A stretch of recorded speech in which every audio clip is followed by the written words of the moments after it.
Hello, good afternoon, and welcome to Midday Live on TV3 with me, Martin Siedudate. Coming up for the next 1 hour, we'll be taking you to the central region, specifically Asin North, where the deposed Asin North lawmaker James Gyekye calls for democracy to be restored in the by-election.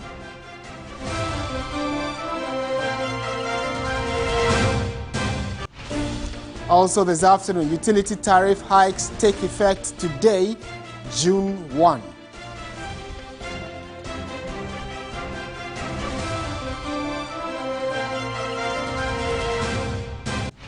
Later in business, renowned economist Kwame Pianim urges government to declare a state of emergency even as it implements IMF policies to bring down public debt.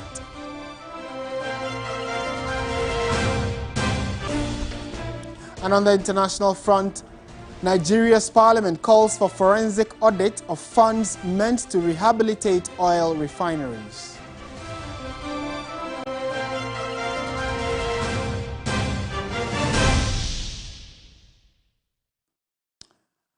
Thank you very much for staying with us. Let's settle for the details of our stories. Now, remember, we are live around the world on our website, 3news.com, on DSTV channel 279.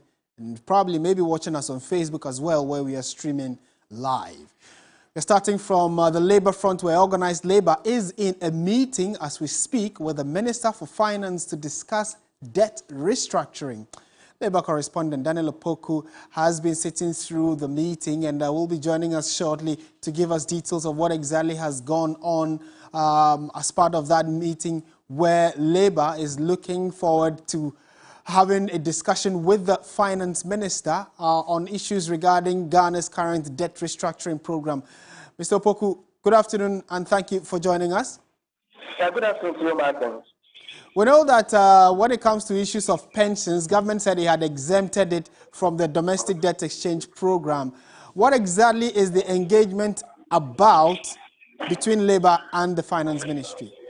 Right, rightly so, as you pointed out, Martin. If you could recall, when the Ministry of Finance issued a statement exempting pension funds from the debt restructuring strategy, there was a portion in that statement which says that Labour should continuously be engaging with the government, or the finance ministry called for continuous engagement with Organised Labour on some key sectors of the economy, looking at how to raise revenue and also looking at how to block leakages within the public sector and all that. Now, that key component in that statement for the Minister of Finance, we talking about continuous engagement, is one of the reasons Labour is holding on is engaging the Minister of Finance. And currently, they're in a closed door meeting, and we are told the Finance Ministry is making a proposal or making a proposal to Organised Labour whether to give them a new strategy in order to be able to get their buy-in into government plans and also how government to be able to raise the needed revenue to be able to manage the economy.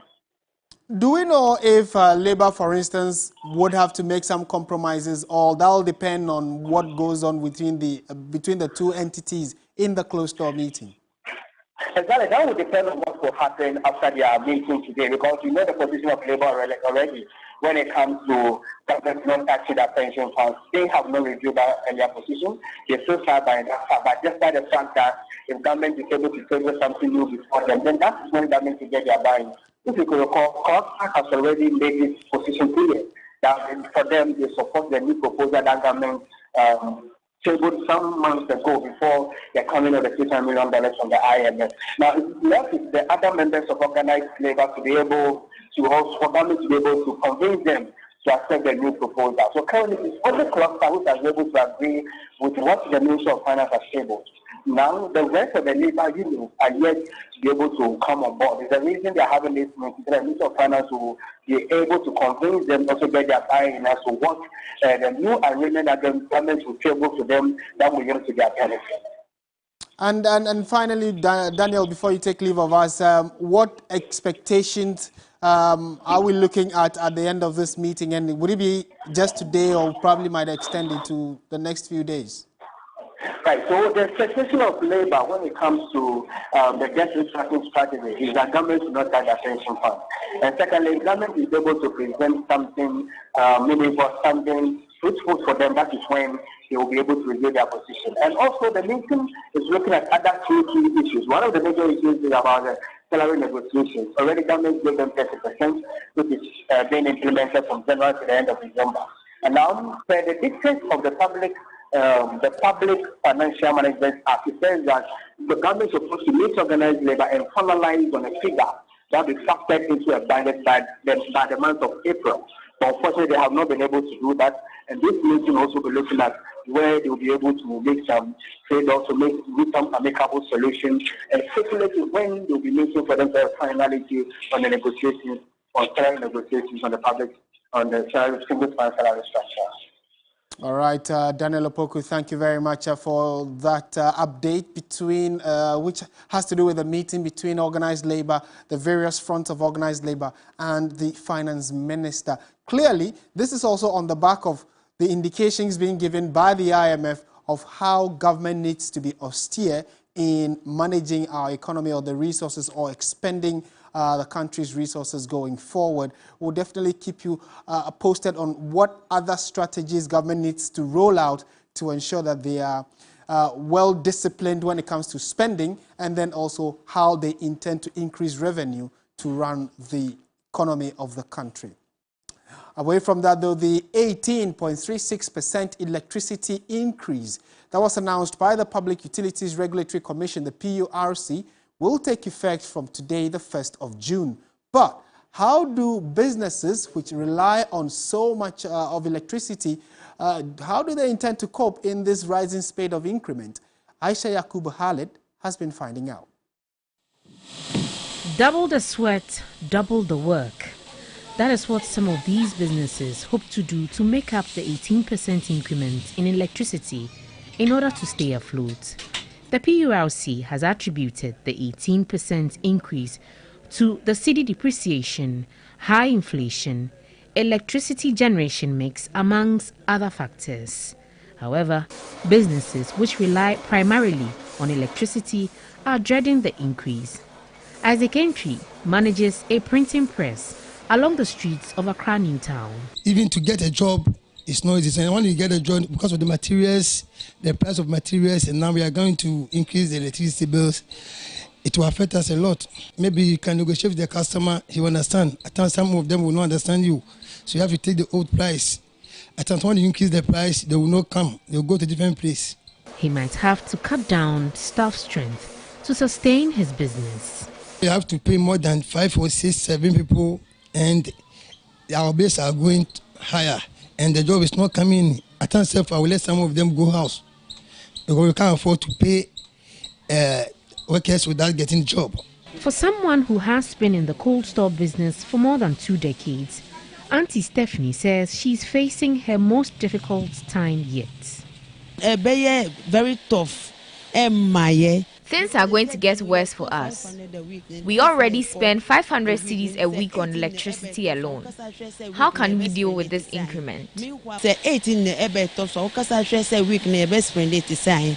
new increment will gravely affect her clientele. That means we have to increase prices for the clients and they will not accept it too. Mariam also heads a fashion business, and her story is no different. The industrial machines pull a lot of electricity, so when we don't have lights and our light is cut out, we would have to buy it, and the 18% will definitely affect us. Increasing 18% is too much, so we would have to increase our price a bit. So it will definitely affect our customers too. She's pleading for the percentage to be reduced. At least maybe 3% to 5% is okay, but 18% is way above our limits. The 18.36% increment takes effect on June 1, and for these businesses, their only hope is to stay afloat. Aisha Yakubu Khalid, TV3 News, Accra. And so we'll be happy to hear from you as well what you make of the fact that the tariff, specifically the electricity tariff that has kicked in today, how is that going to impact your business? Our various social media platforms are available for you to express your views we'll be happy to reshare them with the rest of the world. Let's go to court now. You'd recall that the Supreme Court on Wednesday, May 31, ruled that Preston Akufo-Addo's appointment of an acting Auditor General, that is Johnson Ekwuamah, was unconstitutional. It is recalled that Preston Akufo-Addo appointed an acting Auditor General after asking Daniel Yaw Domlevo to take his accumulated annual leave of 123 working days on Wednesday, July 1, 2020. But with the latest Supreme Court ruling, what then becomes of the actions taken by Johnson Ekwuamah whilst he was acting in that capacity? That and many more questions have been running on the minds of a few people, especially after the Supreme Court has said that, well, the forced decision for Yaw Domlevo to go on leave is unconstitutional. Then again, the appointment of his replacement or someone to act in his capacity was also an unconstitutional decision. So what does all of this mean legally? Let's speak to Vitus Bang, who is a private legal practitioner. Mr. Bang, a very good afternoon to you. Thank you for joining us. Good afternoon, Martin, and good afternoon to your viewers across Ghana. Right. To start with, the primary question that arises from yesterday's Supreme Court ruling will be, for instance, that if the Supreme Court says the acting Auditor General was appointed unconstitutionally, does that in itself negate every other thing he has done while in office, and that his appointment being unconstitutional means that he himself being there is wrong? Thank you for the opportunity. It is not as simple as saying that as a result of the decision of the Supreme Court, every act done by the Auditor General, the one who took over from Mr. Yaw Domlevo, is unconstitutional as well. If that were to be the case, it was probably going to lead to some constitutional crisis, because the Auditor General in question has released certain audited reports and findings. And for us to say that his acts are unconstitutional, that would really be troubling, because it's going to give us some constitutional crisis. So the law, constitutional courts, indeed the law would usually defer to such acts. So acts done by persons who are occupying positions that they ought not to occupy, those acts are usually held valid. However, if we were to talk about the enforcement of a right of the Auditor General, for instance, maybe he's not paid some money and he wanted to take an action, there a court of law would probably say that, no, you are not entitled to those rights or privileges because you are not a validly appointed Auditor General. However, in terms of acts, duties performed by such a person, the court would usually hold that such duties are validly performed, so that it doesn't create a constitutional crisis. Now, the Supreme Court having declared that the appointment of Mr. Domlevo's successor was unconstitutional, did not go further to make consequential orders, such as saying that Mr. Domlevo should be reinstated because he has since retired, or making some other orders, such as the new person should cease to be Auditor General. The Supreme Court did not go to that extent. And as a result of that, it means that the President and the Executive in general may decide to regularize the appointment of the new Auditor General effective the date that Mr. Domlevo was to retire officially from public service. So these are some of the likely consequences. Acts done by the Auditor General will still be held to be valid. Rights and privileges of the Auditor General may not be enforced by him, but duties performed by him are valid. Breaches of law performed by him are actionable against him, and all of that. Does that then clearly leave, that does leave a vacuum for speculation, doesn't it? If the Supreme Court, for instance, says clearly that his appointment is unconstitutional, the forced leave of Domlevo was unconstitutional, but like you indicated, the Supreme Court does not go ahead to say that because it is unconstitutional, take him out and let maybe the Judicial Service appoint a new person. the ability or the unavailability of a clear path given by the Supreme Court leaves a vacuum for speculation, doesn't it? Well, it does leave some vacuum for speculation. Like I said, under Article 2 of the Supreme Law of the Land, the Constitution, 1992 Constitution, a person can bring an action if the person feels that an officer has maybe infringed the Constitution. And the Supreme Court, in declaring that the officer has so conducted himself or herself, may give consequential orders. Now, when those orders are not followed, for instance, if the president were directed to remove the new Auditor General and replace him with Mr. Yao Domelevo, and he refused to do that, that would have been a ground for even the president to be impeached, to be removed from office. And also, anybody who does that could also be liable for committing high crime and could go into jail for 10 years. But the Supreme Court did not go that far to give express consequential orders, directions, do this A, B, C, for which we can hold somebody liable for if the person fails to discharge his or her duties as prescribed by the Supreme Court. So, yes, it leaves some doubt, but it is quite clear that the executive may want to take some steps, such as, one, they can decide to bring back Mr. Domelevo, because even upon retiring from office, the Auditor General could stay on for up to 5 years post-retirement at the pleasure of the President.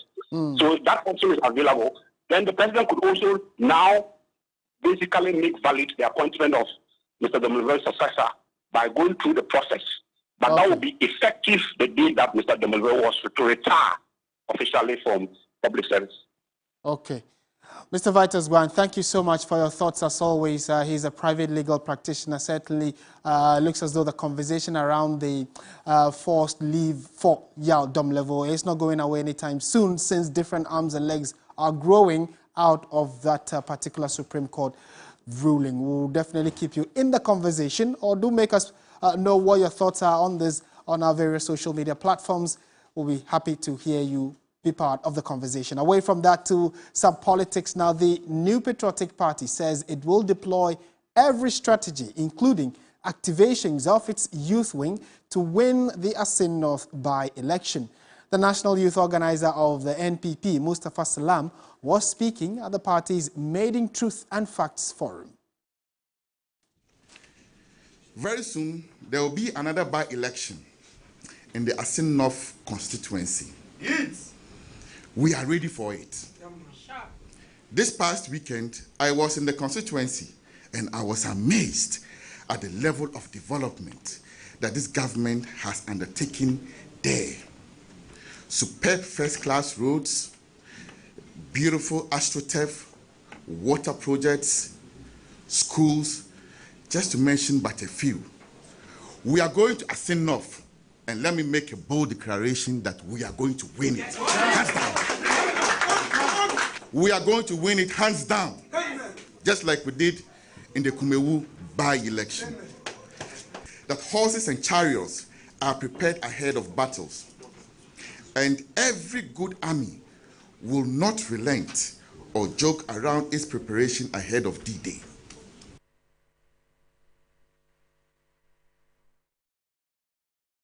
All right, so we are staying in the Asin North constituency for, our next story as well, where deposed Asin North lawmaker James Gyekye has, in a statement, appealed to the residents in the area to turn out in their numbers to vote for him in the upcoming by-elections.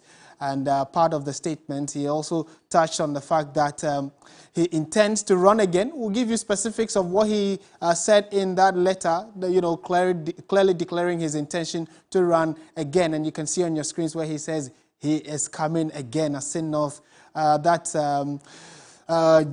Gyekye ahead of the polls. So let's speak to our correspondent, Thomas Khan, Central Regional Correspondent, who has been to the area, Asin North specifically, to find out what the constituents make of the fact that, well, a new date has been set for the by-election. Both parties are already lacing their boots to get into the fight. All right, so Mr. Khan, good afternoon and thank you for joining us. What is the mood like in Asin North as we speak?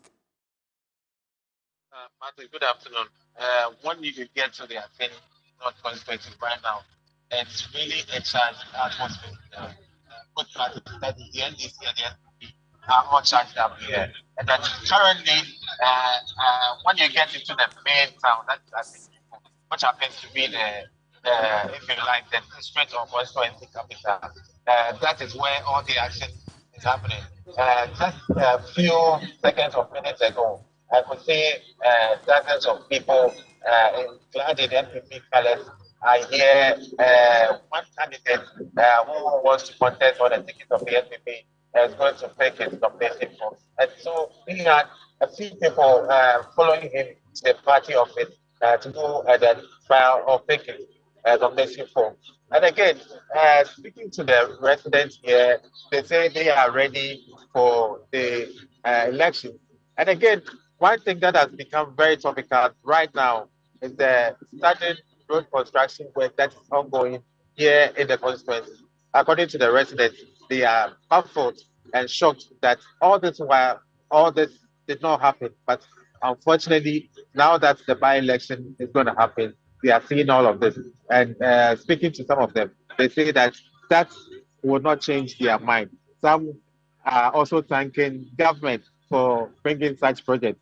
They say that the mishaps that happens to do gentrification perhaps has necessitated for this project. So they think that it's something that is good and commend the government for. And again, they want to send that kind of person to government and politicians, for that matter, that they should not wait till crucial times like this before they see such projects here. So that is exactly what is going on at the moment in Asin North.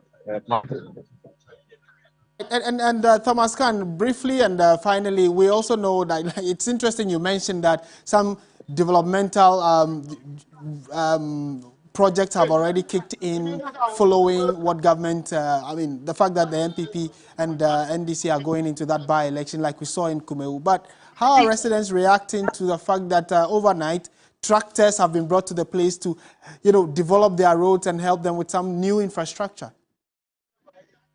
Yes, they think that for those I have spoken to, they think that it is not really right. But again, they are happy because they say, especially those who have their shops along the stretch where I am standing, they say that for years they've had to, deal with dust and all of that. So if now the government is coming in to fix their roads, it is good. But again, that is not going to influence whoever they have decided to vote for. Right. That is exactly what they are going to do, and they are not going to let this change their mind. All right. Thomas Khan, thank you so much for that quick update from the Asin North constituency, where clearly you also saw in your shots that some developmental projects are currently ongoing there. Let's speak to Musa Dankwa, the Executive Director of Global Info Analytics. They have been doing some work regarding surveys and polls ahead of the Asin North by-election. Mr. Dankwa, good afternoon to you. Thank you for joining us. Thank you very much for having me. Good afternoon. Right. What's happening? What are the numbers saying regarding how Asin North is likely to play out? We were in Asin North as recently as in April. We did Asin North as part of the national tracking poll that we've been doing every 90 days. So we were lucky to have some data before the seat was declared vacant.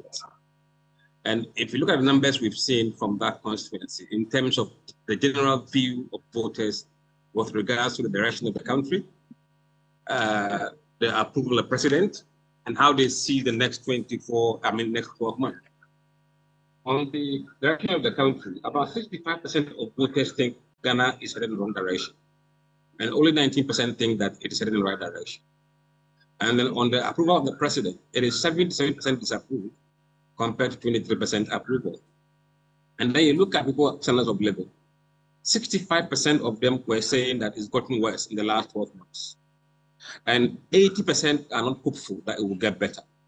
Now, if you look at the party affiliations in Asin North at the time we did the poll, about 23% were MPP, 30% were NDC, And 26% were floating voters, with another 21 being people who did not disclose their party affiliation. So all these polls shows that the MPP is going to run into a very hot or difficult challenge in Asin North, regardless of the views of the voters who they want to vote for. Now, that gives NDC an advantage because the election in Asin North is more or less like a referendum on the government as a whole, rather than the local issues.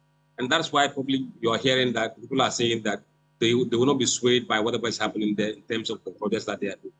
Right. And finally, do we know what will influence them? Did they hint of what exactly will get them to vote either way? But if you look at the top issues affecting voters in Asin North, it is jobs, it is education, so it's the job, economy, and roads. And luckily for them, the roads are being done. So some of the voters will be influenced by the roads. But we believe that most of them will not be influenced by the roads. They will be influenced by national issues, which at the moment doesn't favor MPP. All right, Mr. Dankwa, thank you so much once again. Clear resource person that will be following on in our build up to the 2024 general elections. Musa Dankwa, Executive Director, Global Info Analytics. Well, we are staying in Asin North, and clearly the man in question, James Gyekye-Quayson, on the back of whom we are told that there is now going to be a by-election on the 27th of July, that is, has also been stating his position very clearly and emphatically so that he will be contesting again. He released a letter earlier today. My colleague Komla Kluchi has been going through the letter. He's joined us in studio for a quick chat on that. And then also we know that some charges were leveled against him on the back of he being declared persona non grata in Parliament. Komla, good afternoon. Thank you for joining us. Good afternoon, Martin. First of all, before we go into what the letter says, we know that Mr. Gyekye-Quayson had some charges against him. Briefly walk us through what some of these charges were and whether it could affect his final decision that he wants to run. Well, these are basically the criminal charges the state is filed against him after he's been declared persona non. He's been asked by the Supreme Court, has asked the legislature to actually expunge his records from what they have. And these are the charges these are 5 counts, each of which are deceiving a public officer in violation of Section 251B of the Criminal Offences Act 1960, that's Act 29, forging of a passport or travel document in violation of Section 15(1), and then the B of the Passport and the Travel Certificate Act of 1967, and knowingly making a false statutory declaration in violation of the Statutory Declaration Act 1971, Act 389. Yes, that is Act 389. So basically, these are the 5 charges that have been raised against him, to which he's standing trial for this. All of this, I mean, he said he's not guilty of it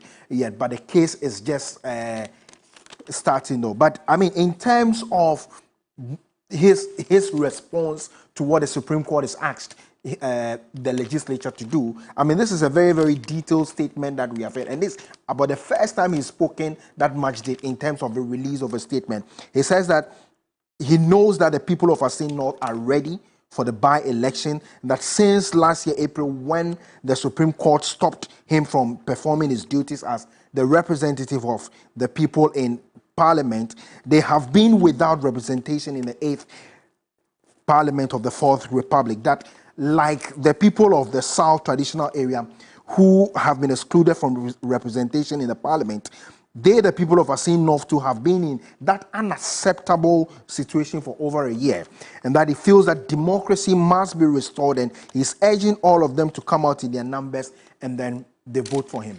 But, I mean, in going back to what the history of the Asin North is, one, it was actually created in 2012. It used to be part of the then Asin North constituency, and then Asin North constituency, then Asin North, and then Asin Central. So, I mean, it was a combination of the 2 of them. But this is predominantly a settler community. And it's a community that really used not to give much votes to the then MP then always Kennedy Japan. It doesn't really give him much vote if you look at what the history has been. So the NDC in 2012 won the seat, and in 2016 the MPP snatched it back. Then in the 2020 election, the NDC won this seat with Gyekye Quayson as well. But what are the numbers that the NDC won in the 2020 election? What we know is that Gyekye Quayson won 17,498, representing 55.21% of the vote, whilst Abena Durowa Mensah won 14,193, representing 44.79% of the total vote. If you look at the presidential, the president, as we have it now, won with 16,067 votes, representing 50.81%, whilst John Dramani Mahama won it with 15,014 votes, representing 47.48% of the vote. Right. The decision now will be with the same people. When it comes to this one, will Gyekye Quayson be winning with sympathy vote? Of course, a lot of the people are expressing the fact that they have not been represented in the last 4 years. They may be deciding to give it to him. And also, would they also be influenced by the level of development that they are seeing overnight? And just like Info Analytics said, yes, it may account, but may not necessarily be the entire... The final deciding factor. Absolutely. And then clearly, like you said, and the numbers we put on the screen, it shows that for the parliamentary votes, Gyekye Quayson had more votes and won, and then the president, Nana Addo Dankwa Akufo-Addo, had more votes than... So they voted skirt and blouse, more or less. But then for the by-election, it's going to be purely parliamentary, so we'll get to see how it plays out. Thank you very much, Komla Kruche, our parliamentary correspondent. And maybe subsequently, we'll also let him give us an analysis of what this will mean for the numbers in parliament, which is razor thin, with just one making the NPP a majority in the House. You're still watching Midday Live on TV3. We are your Election Command Center. We're taking a quick break. We'll be back with the latest in the world of business. Stay with us.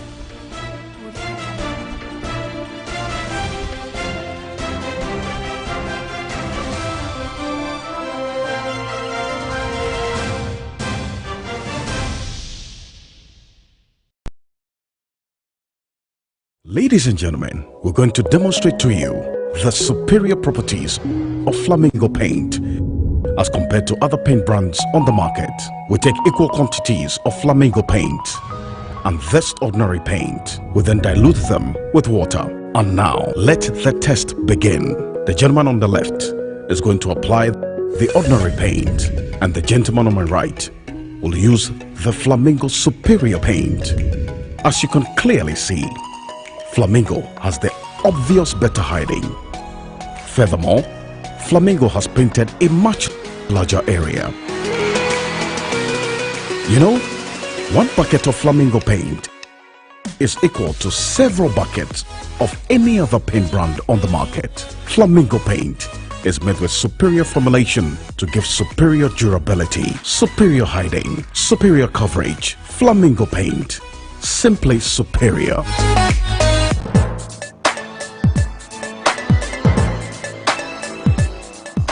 Ladies, it's been a year already. Yes, I know, right? Time flies so fast. Yes, it does. But I must say, it's been an amazing year of goodness. And that is an understatement. This year promises to be particularly exciting, as I'm told. It comes with its own excitements, twists, and turns. Yes, every year.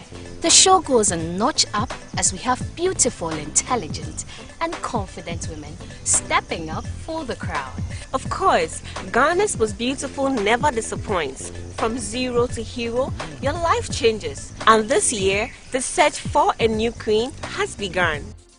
Don't miss the chance of becoming the next Ghana's Most Beautiful Queen. Join the audition train starting the 15th of June in Tamale at the Garba Lodge Hotel. The train will be in Kumasi on the 17th of June at the Micklin Hotel. Then the train passes through to Takoradi on the 20th of June at the Rainbow Hotel. Finally, it stops in Accra on the 23rd of June at the premises of TV3. Come audition wearing your finest GTP miniskirt and a white tank top. Who becomes the next queen? Is it you? Or you? Or maybe you. Ghana's most beautiful, Ghana's beauty, Africa's pride.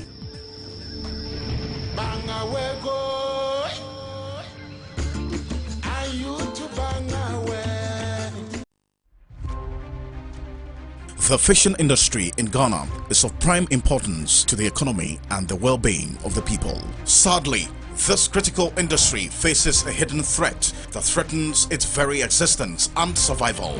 Join us as we shine our spotlight on the canker of illegal fishing, a practice that has devastated our marine resources, depleting our fish stock, leaving our fishermen with empty nets, fish processors struggling to survive, and our communities in dire straits. We delve into safe fish handling and processing, certification and licensing schemes. We focus our sharp lenses on child labor and trafficking in fishing communities to demand accountability and responsiveness from duty bearers. Join Three Foundations advocacy for Ghana's fisheries recovery through missions compelling and captivating advocacy. Keep an eye out on TV3. This program is under the auspices of the Feed the Future Ghana Fisheries Recovery Activity, funded by USAID, from the American people, live on News 360 and across all Media General social media platforms. When the sun rises, there is hope. While this hope lingers on, the citizens look up to the government, the economy, the national development agenda, and everything in between. On Ghana Tonight, it's our utmost priority to bring you insightful conversations on the economy, break down the biggest issues while setting the agenda for transformation and national development. The big and important stories are treated from the human interest angle, while the facts and the figures are painted with precision. So now, let's cut the convention and start the conversation here on Ghana Tonight. I am your host, Alfred Okamsi. Ghana Tonight shows Monday to Friday at 10 p.m. on TV3. Brought to you by Flamingo Paint. Superior durability, superior hiding, superior coverage, simply superior. Are you into a small-scale enterprise? Do you want to boost your sales? Do you want to shine your hustle? Then register now to be a part of the annual TV3 SME Fair and Funding Summit 2023, happening from the 7th to 11th June 2023 at the Junction Mall, Nungwa. This time is going to be bigger and better, with a lot of fun engagement and activities like free social media marketing, training, access to funding support for your business, live interviews, dance contests, sing-alongs, kids special playground on Saturday, Java sessions, fashion night, giveaways, and many more. Remember, it's from Wednesday 7th June to Sunday 11th June from 8 a.m. to 8 p.m. each day. For enquiries and registration, call 0541 159 715 or 0554 049 778. TV3 SME Fair and Funding Summit. Growing your business.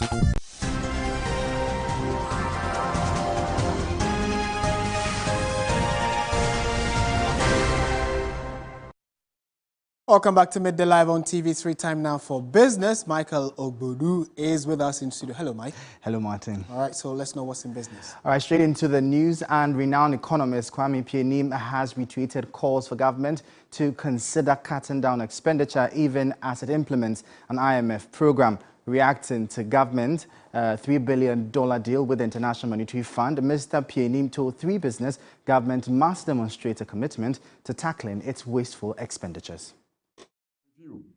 A whole lot of our expenditures, not think the way we are thinking, and some of it is symbolic. Okay, there are 2 things. Symbolic cutting, that will encourage the bilateral donors and our development partners to say that we are serious, want to do something about this expenditure sprees, and then borrowing sprees that always land us in IMF programs. And then the second one is cutting deeply to ensure that our revenues cover the interest on our debt, which means that whenever we borrow, we are going to borrow on some of it on projects that will create a stream of income that will then help us to finance and pay for whatever we borrow. We have to cut our coat according to our cloth. So this is the beginning. So now we have to put all our cards on the table. Tell Ghanaians we are in a deep crisis. Those are the words that the IMF uses. We are in a deep crisis. And to solve the deep crisis and get out of it, we have to be serious. Declare a state of emergency and tell every Ghanaian we all have to tighten our belts. We are in an economic crisis. And the government should start. Some of the symbolic cutting will show that they are reducing the size of government to make it lean and smart, and that expenditures that are not going to yield output, they are going to suspend.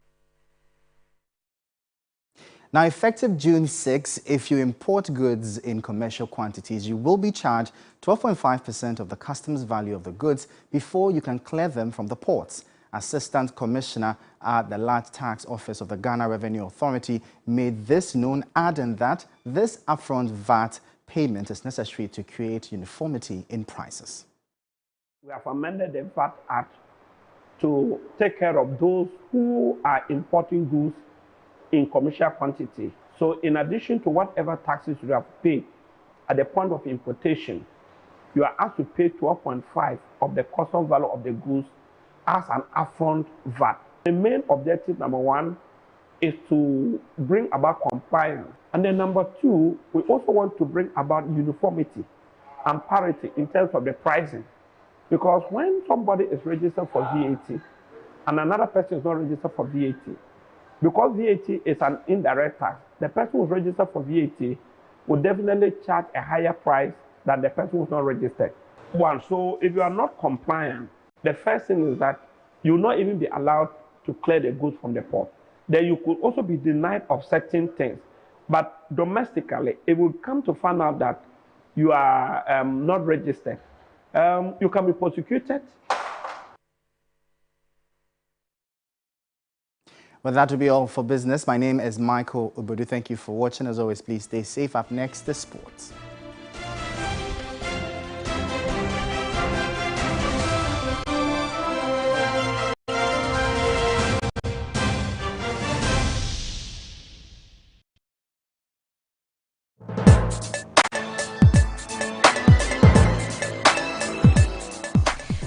Ladies, it's been a year already.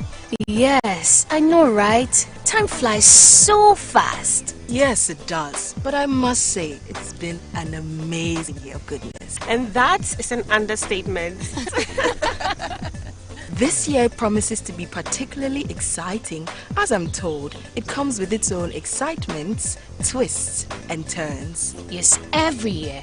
The show goes a notch up as we have beautiful, intelligent, and confident women stepping up for the crown.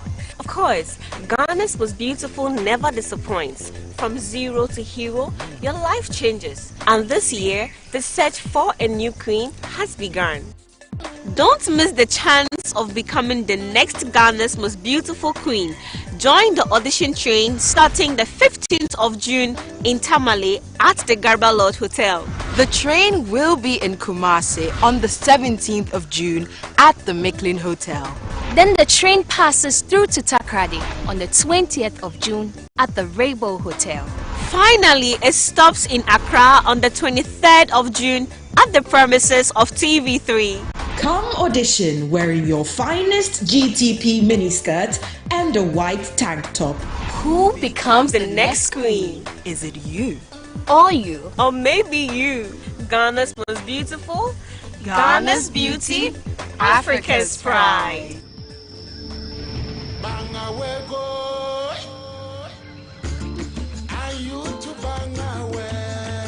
Are you into a small-scale enterprise? Do you want to boost your sales? Do you want to shine your hustle? Then register now to be a part of the annual TV3 SME Fair and Funding Summit 2023, happening from the 7th to 11th June 2023 at the Junction Mall, Nungwa. This time is going to be bigger and better with a lot of fun engagement and activities like free social media marketing, training, access to funding support for your business, live interviews, dance contests, sing-alongs, kids special playground on Saturday, Java sessions, fashion night, giveaways, and many, many more. Remember, it's from Wednesday 7th June to Sunday 11th June from 8 a.m. to 8 p.m. each day. For enquiries and registration, call 0541 159 715 or 0554 049 778.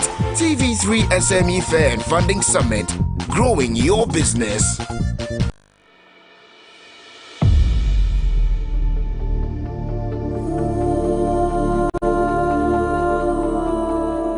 What does love mean to you? Is it words of affirmation, quality time, service, or lovely surprises? We like to get a little cocky and mix things up a bit on Perfect Match. The drama just went up a notch on Perfect Match Extra.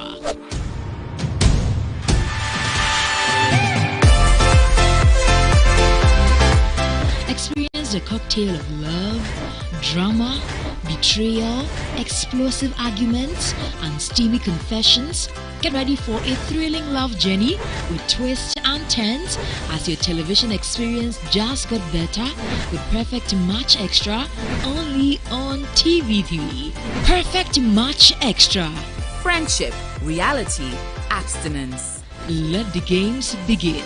Catch Perfect Match Extra every Monday at 2 p.m. and 4 p.m. Tuesdays and Thursdays at 4 p.m. and the live eviction shows on Saturdays at 8 p.m. only on TV3. Sponsored by Close Up Complete Fresh Protection for your important oral care needs. Geisha Moringa and Geisha Black Soap for soft and glowing skin. Frutelli Calipo, Forever Clear. Beauty by Cava. Darling Lemon Drink. Flora Tissue. And Napa Foods. Say Napa. Enye Ono Soko. Heaven Black Insecticide Spray and Coil. Heaven Dear Bakope. Top Choco. Ebony Condoms. Supported by Bell Ice. Capfam. Empire Kitchens. Drugnet. Malcolm. Where Ghana shops.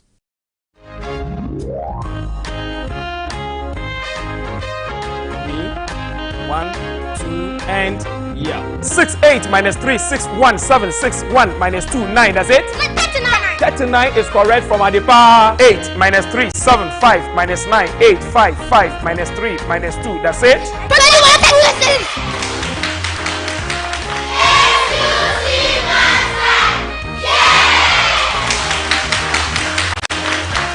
UC Mars show Sundays at 2:30 p.m. on TV3.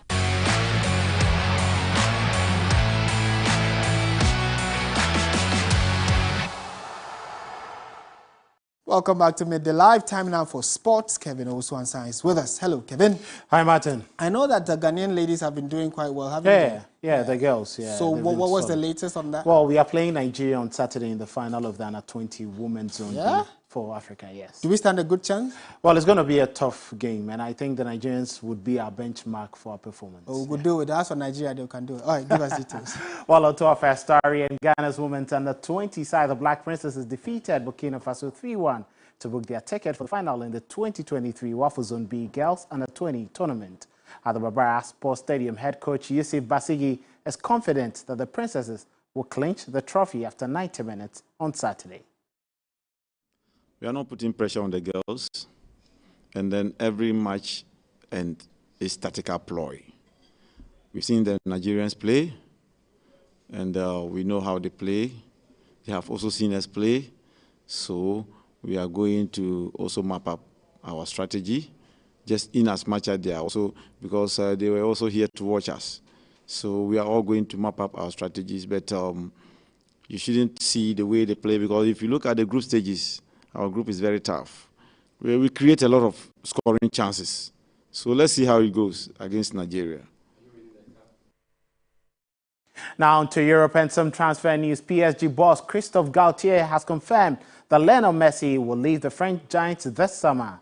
The Argentine superstar's contract expires at the Parc des Princes this summer, and it's looking highly unlikely that he will not pen any fresh terms with the club. His exit has now been confirmed by manager Galtier, with Messi's final game for PSG set to take place this weekend.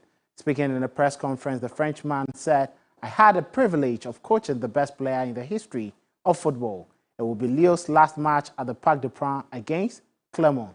While there, Messi has helped them to win 2 Ligue 1 titles as well as the French Super Cup. Ahead of this weekend's clash with Clermont, his record sits at 32 goals and 35 assists in 75 appearances in all competitions.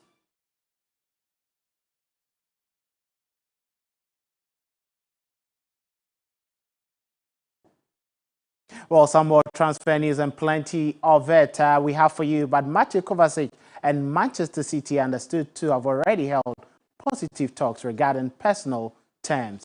Man City is yet to be in direct talks with Chelsea to discuss the fee to sign the Croatian international. City and Chelsea will be in direct contact to discuss the fee. Kovacic is expected to leave after it's been settled. The 29-year-old has been a key player for the Blues since joining from Real Madrid on an initial loan deal in 2018.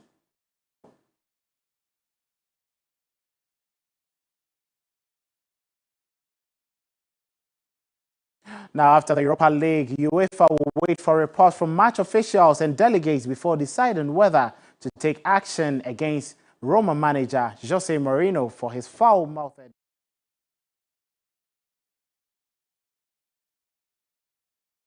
in a news conference after Roma's penalty shootout defeat to Sevilla in Budapest on Wednesday. He was later captured on film in a car park under the stadium, ranting and making pointed comments as Taylor and officials boarded the minibus.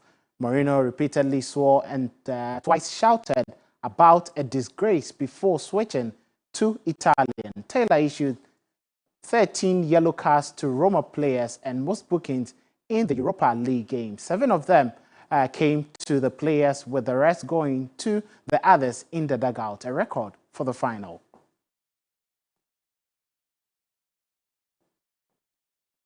Well, now it was the Europa League final that would live long in the memory of all. Sevilla had to just win it for the 7th time. They lifted the trophy in a record-extending 7th trophy as they defeated AS Roma on penalties.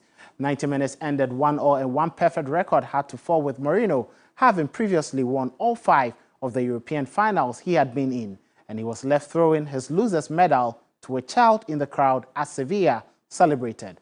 However, by the end, it was the behavior of both teams and coaching staff that most people were talking about.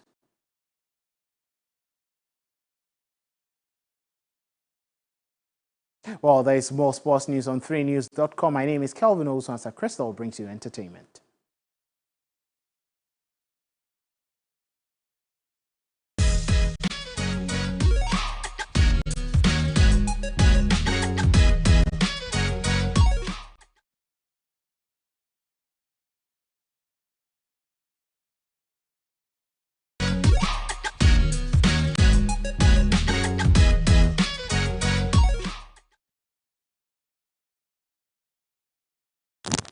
To you, my name is Crystal Kwame Ayi. Let's get into entertainment news.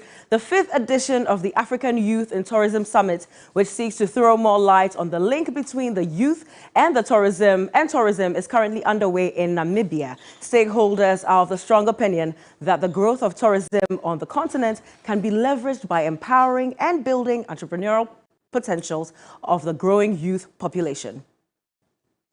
3 Entertainment's Helen Apia Ampafo has more from Namibia. reception into Namibia and Swakopmund in particular.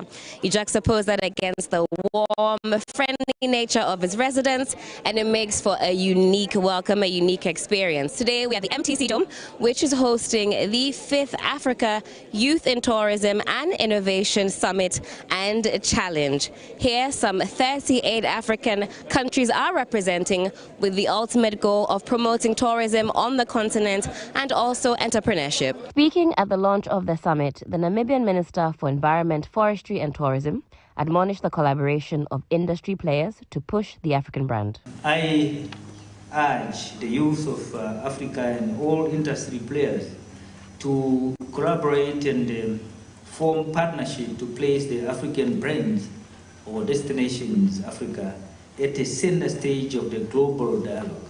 Mr. Kwachi Donko, CEO of Africa Tourism Partners, emphasized on the need to incorporate the youth into tourism. One thing we don't realize is that, one, the population of youth is very big on the continent. I will not go into statistics, but it's something that is given.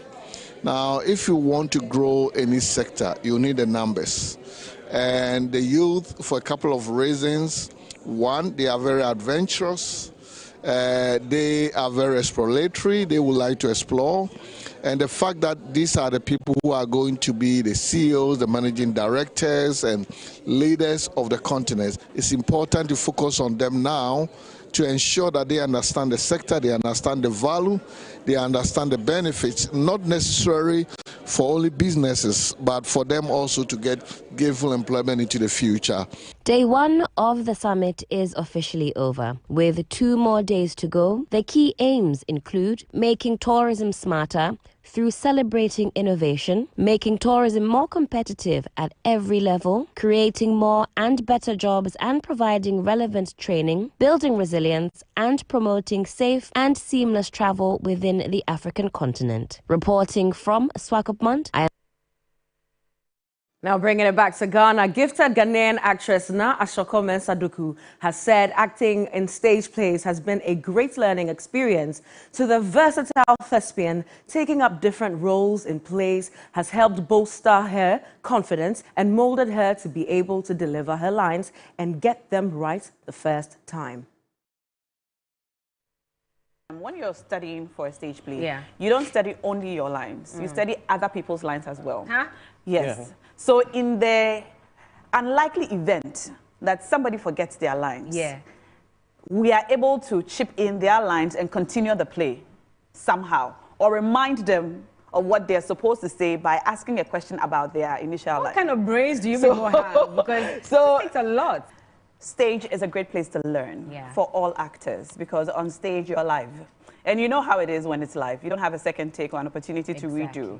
So stage affords you the opportunity to learn how to do it right the first time. So even though I came to stage a little late, I started from film. I find that, or I have found that being on stage has made me a much better actor, even in front of the cameras on television. Yeah, so I think it was a great, or it has been a great transition or attempt at stage. It's going pretty well so far. I think so. Yes, and I've gotten a wonderful team to learn from and to work with.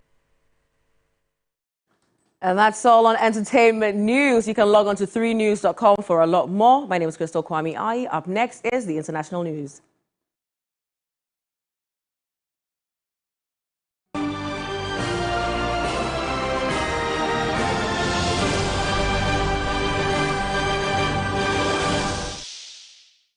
All right, let's find out what's happening elsewhere around the world, starting from Nigeria, where the parliament in that country has called for a forensic audit after its report found that over the last decade, $25 billion, which is equivalent of 220 billion pounds, has been spent on trying to fix the country's dilapidated oil refineries.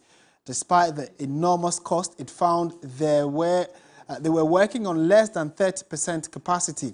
This news comes as the price of fuel has more than doubled in Nigeria after the new president, Bola Tinubu, announced the scrapping of fuel subsidies. Due to the lack of refinery capacity, Africa's largest oil producer has for many years exported its crude oil and re-imported petroleum products. Next month, a vast refinery built by the prominent businessman Aliko Dangote is meant to start production.